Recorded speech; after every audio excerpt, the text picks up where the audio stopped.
పాఠశాలలో ఉపాధ్యాయుల కొరత లేకుండా పూర్తి స్థాయిలో నియామకాలు చేపట్టి విద్యార్థులకు నాణ్యమైన విద్యను అందించాలని ఎమ్మెల్సీ తక్కెళ్లపల్లి రవీందర్రావు కోరారు. మహబూబాబాద్ జిల్లా కేంద్రంలోని శనిగపురం ప్రభుత్వ ఉన్నత పాఠశాలలో నిర్వహించిన ప్రొఫెసర్ జయశంకర్ బడిబాట కార్యక్రమాన్ని ఆయన జ్యోతి ప్రజ్వలన చేసి ప్రారంభించి విద్యార్థులకు ఏకరూప దుస్తులు, పాఠ్యపుస్తకాలను పంపిణీ చేశారు. ఈ సందర్భంగా ఎమ్మెల్సీ మాట్లాడుతూ పాఠశాలలు ప్రారంభం రోజునే విద్యార్థులకు ఏకరూప దుస్తులు, పాఠ్యపుస్తకాలు అందించడం అభినందనీయమని, గత ప్రభుత్వ హయాంలో విద్యార్థులకు అందించిన అల్పాహార పథకాన్ని కొనసాగించాలని ప్రభుత్వానికి విజ్ఞప్తి చేశారు. పాఠశాల వాతావరణం విద్యార్థులను, గ్రామస్తులను ఆకర్షించేలా ఉండాలన్నారు. పాఠశాల ప్రహరీ గోడ నిర్మాణానికి ఎమ్మెల్సీ విధుల నుంచి 10 లక్షల రూపాయలను మంజూరు చేశారు. ఈ కార్యక్రమంలో municipal chairman Rammohan Reddy, municipal కౌన్సిలర్లు, పాఠశాల ప్రధానోపాధ్యాయుడు శ్రీధర్, ఉపాధ్యాయులు పాల్గొన్నారు.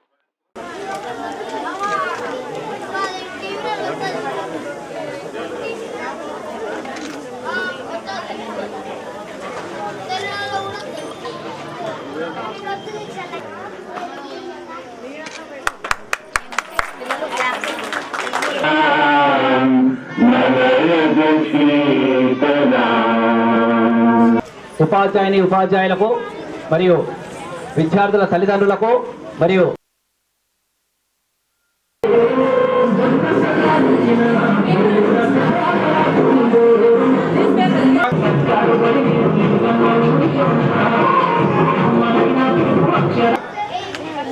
విష్ణు,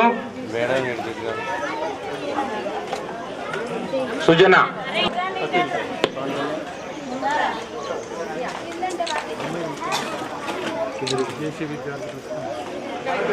ఎమ్మెల్సీ గారి చేతుల మీదుగా 10వ తరగతి విద్యార్థులకు టోటల్ గా గత ఎన్నడూ లేని విధంగా పుస్తకాలు వచ్చేటి, కానీ ఈ సంవత్సరం అన్ని పుస్తకాలు కొరత లేకుండా నోట్బుక్స్ అన్ని కూడా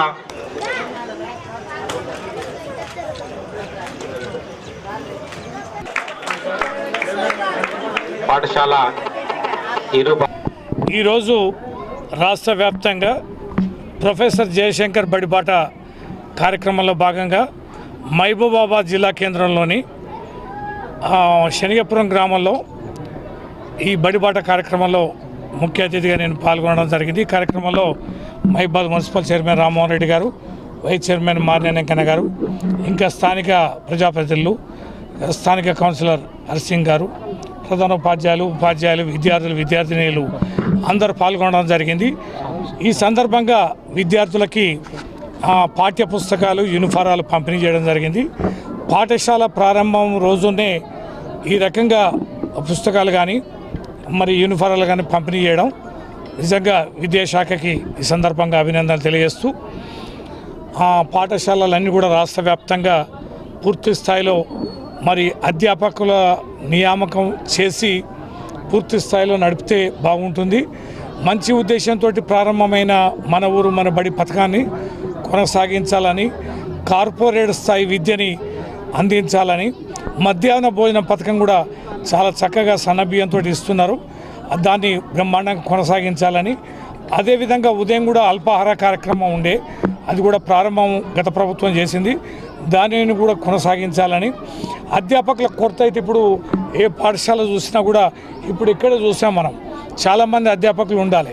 ఇలాంటి హై స్కూల్లో కేవలం 3 ఉపాధ్యాయులు ఉన్నారు కనుక ఏదో ఈ మధ్యకాలంలో రిక్రూట్మెంట్ ఉంది, ప్రమోషన్స్ ఉన్నాయి, ట్రాన్స్ఫర్స్ ఉన్నాయి అంటున్నారు. అది వేగవంతంగా ఆ ప్రక్రియను పూర్తి చేసి అధ్యాపకులని ఏ పాఠశాలలో కొరత లేకుండా పూర్తి స్థాయిలో అందించాలని, అంతేకాకుండా చాలా చోట్ల చాలా జిల్లాల్లో డిఓలు కానీ, ఆ తర్వాత ఎంఈఓలు కానీ, డిప్యూటీఓలు కానీ, ఈ సూపర్వైజింగ్ క్యాడర్ ఏదైతుందో అది విపరీతంగా వేకెన్సీస్ ఉన్నాయి. తక్షణమే విద్యా శాఖలో ఏవైతే ఖాళీలు ఉన్నాయో వాటన్నిటి కూడా భర్తీ చేయాలి. ఈ ప్రధానోపాధ్యాయులకి ఇన్ఛార్జ్ బాధ్యతలు కూడా ఇవ్వకూడదనేది ఈ సందర్భంగా ఎమ్మెల్సీగా నేను కూడా విజ్ఞప్తి చేస్తున్నాను.